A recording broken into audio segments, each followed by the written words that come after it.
Tamil and construction YouTube channel நேயர்களுக்கு வணக்கம். நம்ம இப்போ பார்க்க போகிறது 3D பிரிண்டிங் ஹவுசஸ். இது வந்து சென்னையில் ஒரு 120 மணி நேரத்தில் கட்டின ஒரு 600 ஸ்கொயர் ஃபீட் வீட்டை பற்றியும், ப்ளஸ் எல்என்டி கேம்பஸ் சென்னையில் வந்து 106 மணி நேரத்தில் கட்டின ஒரு வீட்டை பற்றியும் நம்ம இந்த வீடியோவில் ஃபுல்லாக பார்க்க போகிறோம்.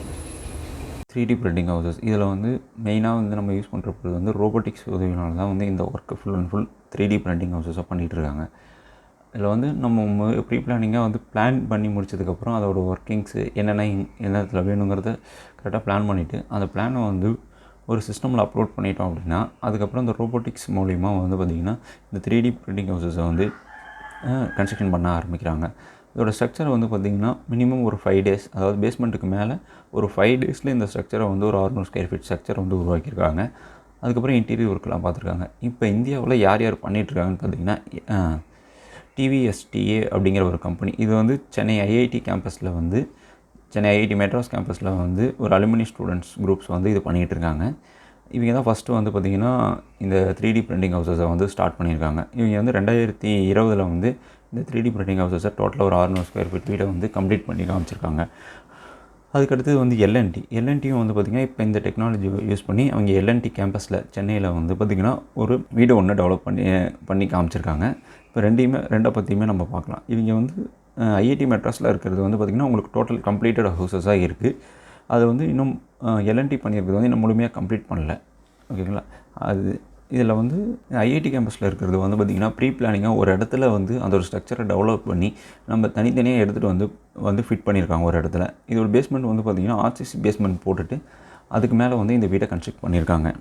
இதை வந்து 21 நாளில் இந்த வீட்டோட டோட்டல் ஒர்க்கையுமே கம்ப்ளீட் பண்ணியிருக்காங்க. ஸ்ட்ரக்சரை டெவலப் பண்ணுறதுக்கு நமக்கு 5 நாள் ஆகிருக்கு. அதாவது வீட்டோட வால்ஸ் ஏரியா எல்லாமே டெவலப் பண்ணுறதுக்கு 5 நாள் ஆகிருக்கு. அதுக்கப்புறம் வந்து ஒவ்வொன்றா எடுத்துகிட்டு வந்து ஒரு இடத்துல ஃபிட் பண்ணிவிட்டு அதுக்கப்புறம் உள்ள இன்டீரியர் வந்து பார்த்திங்கன்னா எலக்ட்ரிஷியன் ப்ளம்பிங் ஒர்க்ஸு, அதுக்கப்புறம் லைட்டிங் ஒர்க்கு, இதெல்லாம் மற்றபடி ஜன்னல் விண்டோஸ் எல்லாம் ஃபிக்ஸ் பண்ணி ஒரு 21 டேஸில் டோட்டல் ஹோமாக வந்து கம்ப்ளீட் பண்ணி முடிச்சிருக்காங்க. இது இப்போ IIT கேம்பஸில் போனோம்னா நம்ம போய் பார்க்கலாம். எல்என்டி என்ன பண்ணியிருக்காங்க அப்படின்னா ஒரு 700 ஸ்கொயர் ஃபீட் வீடை 106 மணி நேரம், அதாவது ஒரு மினிமம் ஒரு 5 டேஸ்க்குள்ளே வந்து பார்த்திங்கன்னா கன்ஸ்ட்ரக்ட் பண்ணியிருக்காங்க. அதாவது G+1 கன்ஸ்ட்ரக்ட் பண்ணியிருக்காங்க. இது வந்து வெறும் ஸ்ட்ரக்சருக்கு உண்டான டைம் மட்டும்தான். இப்போ இந்த G+1ங்கிற ஸ்ட்ரக்சரை வந்து டெவலப் பண்ணுறதுக்கு அவங்களுக்கு 106 மணி நேரம் வந்து டைம் ஆகிருக்கு. இது முழுமையாக வந்து கம்ப்ளீட் ஆகலை. கம்ப்ளீட் ஆனதான அப்டேட்ஸும் வந்து கொடுக்கல. இல்லாட்டி வந்து ஃபினிஷிங் பண்ணுறதுக்கு உண்டான அப்டேட்ஸு அதோட செலவினங்கள் பற்றி இன்னும் எதுவுமே டீட்டெயில்ஸாக கொடுக்கல. IIT மெட்ராஸில் பண்ணியிருக்கிறது வந்து பார்த்திங்கன்னா நமக்கு டோட்டல் ஒர்க்ஸ் முடிஞ்சதுக்கப்புறம் 10 to 20% வரையும் நம்ம அப்ராக்சிமேட்டாக நம்ம கம்மி பண்ணலாம் அப்படின்னு சொல்லியிருக்காங்க. அதுவும் இன்னும் இதில் தான் இருக்குது. சாம்பிள் ஹவுசஸை வச்சு ஒரு வீடு தான் பண்ணியிருக்காங்க. அதுக்கு உண்டான இது ஒர்க் போயிட்டுருக்கு. எவ்வளோ ஃபைனலாக கம்மி பண்ண முடியும் அப்படிங்கிறது எல்லாமே அவங்க எக்ஸ்பிளைன் பண்ணுறோன்னு சொல்லியிருக்காங்க. இப்போ வரையும் வந்து பார்த்திங்கன்னா ஒரு 20% அப் டு 20% வந்து பண்ணலாம் அப்படின்னு சொல்லியிருக்காங்க. இப்போ 3D ஹவுசஸில் இருக்க நன்மைகள் என்னென்னு பார்க்கலாம். வந்து டைம் சேவிங் முதல்ல வந்து பார்த்திங்கன்னா நமக்கான ஒர்க்கிங் டைம் குறையுது. அதே மாதிரி மெட்டீரியல் வேஸ்டேஜ் வந்து பார்த்திங்கன்னா இதில் பெருமளவு குறையும்.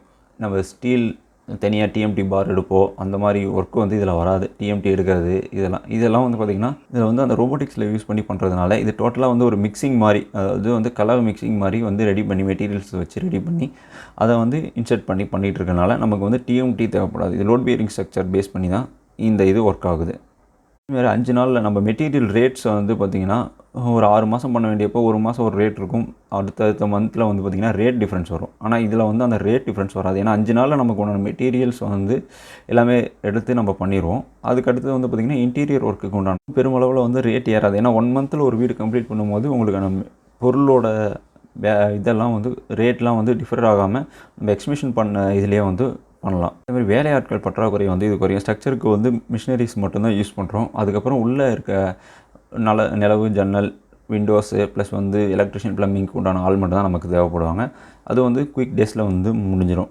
அடுத்தது 6 மாதம் வந்து ஒரு ஒர்க்கை பண்ணுறத நமக்கு வந்து 21 டேஸில் வந்து இவங்க கம்ப்ளீட் பண்ணியிருக்காங்க. இது இடத்த பொறுத்து மாறும். ஏன்னா இடம் ஃப்ரீயாக இருந்துச்சு அப்படிங்கும்போது 21 டேஸில் கம்ப்ளீட் பண்ணியிருக்காங்க. அதே இடம் கொஞ்சம் சிக்கலாக இருந்துச்சு அப்படின்னா இன்னும் ஒரு 10 டேஸ் அப்படிங்கிறது ஒரு 30 நாள்லேருந்து 31 நாள் வரையும் நமக்கு தேவைப்படலாம்.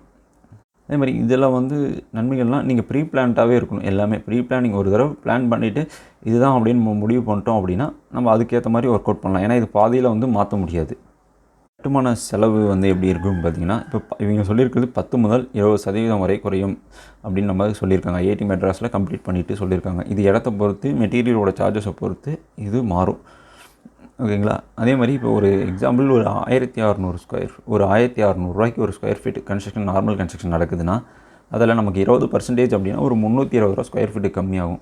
அதாவது 1280 ரூபாயில் நம்ம ஒரு ஸ்கொயர் ஃபீட் பண்ணலாம் அப்படின்னு சொல்லி இவங்க 2020 பேஸ் பண்ணி அப்போ இருந்த மெட்டீரியலை பேஸ் பண்ணி நமக்கு கொடுத்துருக்காங்க. இப்போ 2021 வந்து 1800 வருதுங்க. ஒரு ஸ்கொயர் ஃபீட் கன்ஸ்ட்ரக்ஷன் வந்து நார்மல் பில்டிங் பண்ணும்போது 1800 சொல்கிறாங்க.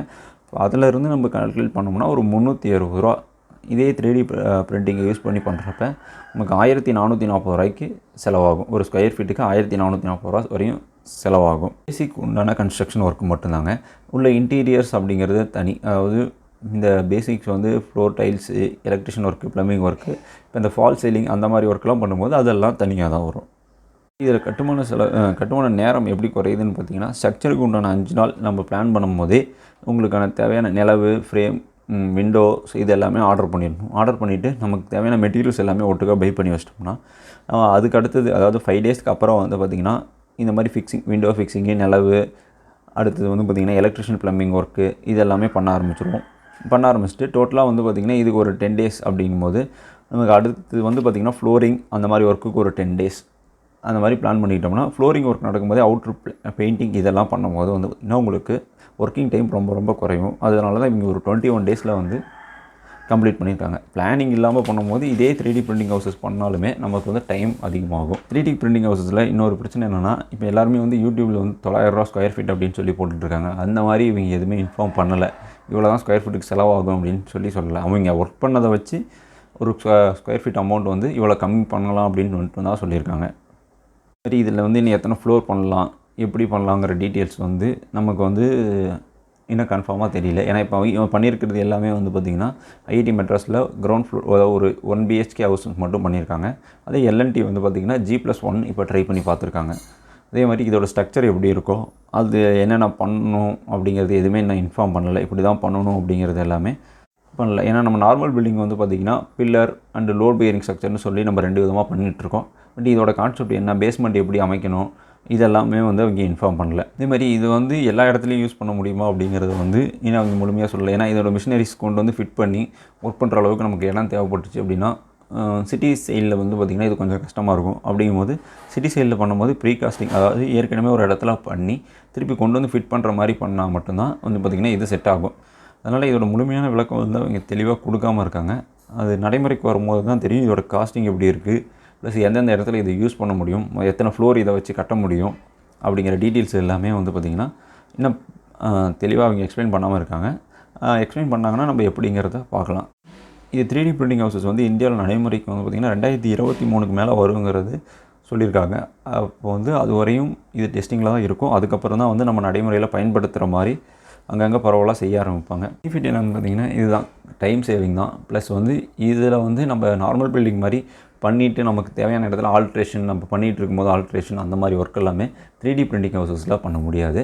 ஒரு தடவை பிளான் பண்ணிட்டோம் அப்படின்னா அந்த பிளானுக்கு ஏற்ற மாதிரி தான் வந்து பார்த்திங்கன்னா நமக்கு பில்டிங் ஸ்ட்ரக்சர் வரும். ஏன்னா ஒரு 5 டேஸில் ஒர்க் பண்ணும்போது இல்லை மாற்றுறதுக்கு அப்படிங்கிறது எதுவுமே கிடையாது. அதனால் முடிஞ்ச அளவுக்கு இதை பேஸ் பண்ணி போகிறப்ப இதோட ஃபுல் டீட்டெயில்ஸ் பார்த்துட்டு அதுக்கேற்ற மாதிரி நம்ம பிளான் பண்ணிவிட்டு பண்ணுற மாதிரி இருக்கும். இந்த வீடியோ முழுமையாக பார்த்ததுக்கு ரொம்ப நன்றி. நம்ம சேனலை சப்ஸ்கிரைப் பண்ணாதவங்க சப்ஸ்கிரைப் பண்ணிடுங்க.